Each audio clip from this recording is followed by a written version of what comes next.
Vasario 16 Lietuvos valstybės atkūrimo diena – laisvės, vienybės ir mūsų visų stiprybės simbolis.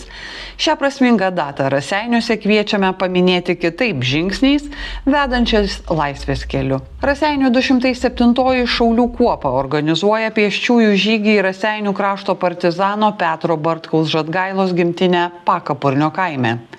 Žygio dalyvių laukia simbolinis 16 km maršrutas skirtas vasario 16 įprasminti ne tik žodžiais, bet ir bendrystę, ištvermę ir pagarbą kovojusiems už Lietuvos laisvę.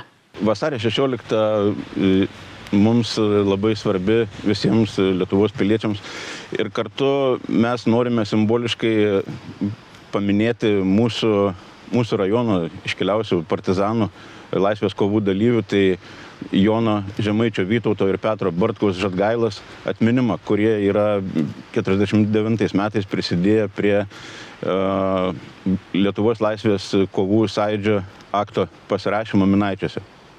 Mes jų pagerbimui ir sugalvojom surengti šitą žygį. Vienu iš jų, tai būtent Petro Bartkaus garbiai, nukeliausim į jo gimtinę, į Pakapurnio kaimą ir ten pakelsime vėliavą. Apie patį žygį galbūt aš suprantu, kad dalis dalyvaus jūsų organizacijos atstovų, jaunieji šauliai be abejonės. Tačiau miestelėnas sugalvojęs, sakykime, prisijungti prie tos jūsų gražios akcijos ir ne Sopos lygoje minėti vasario 16. Kaip turėtų pasiruošti tam žygiui? Taip, visų pirmiausia reikėtų susitiksime su Žemaičio aikštėje 11:30, ten pakelsim valstybinę vėliavą, bus duotas žygio startas. Stotelė bus čia Nepriklausomybės gynimo aikštėje prie šitų paminklų. Tada mes čia pagerbsim šitų partizanų atminimą ir žygiuosim į Petro Bartkaus gimtinę. Dalyvauja 207 kuopos šauliai, jaunieji šauliai ir kviečiami visi miestelėnai.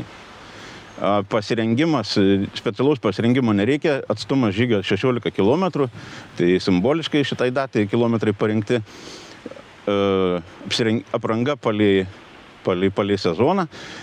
Nesiūlyčiau apsirengti labai šiltai, nes pranašavimai yra apie -5 laipsnius, tai ganėtinai bus šilta. Batai?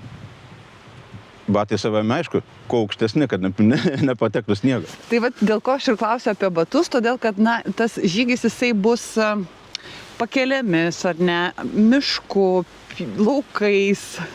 Daugiau laukais. Tai tada jau batai rimtai turėtų būti šiek tiek ilgesni, ne? Taip, mes tenksimės ten paruošti sąlygas kuo palankesnės, bet jo, reikalinga. Darysit kažkokią pertraukėlę žygeiviam? Taip, pertraukėlę numatoma, arbatos pertraukėlė ir ten vietoje finiše numatoma šauliška košė. Norintiem reikia registruotis, ar gali tiesiog ateiti ir prisijungti? Pageidautina registruotis, kad mes matytume dalyvių skaičių, kad geriau pasirengtume, bet jeigu neusiregistruosit, visada visi laukiam esat. Planuojama žygio pabaiga 17 val. Pasiekus partizano Petro Bartkaus Žadgailos gimtinę Pakapurnio kaime. Po žygio dalyvius atgal į Raseinius parveš užsakytas autobusas. Tad kviečiame visus šeimas, bendruomenės, jaunimą ir vyresnius prasmingai paminėti Lietuvos valstybės atkūrimo dieną. Ženkime laisvės keliu kartu vasario 16 km.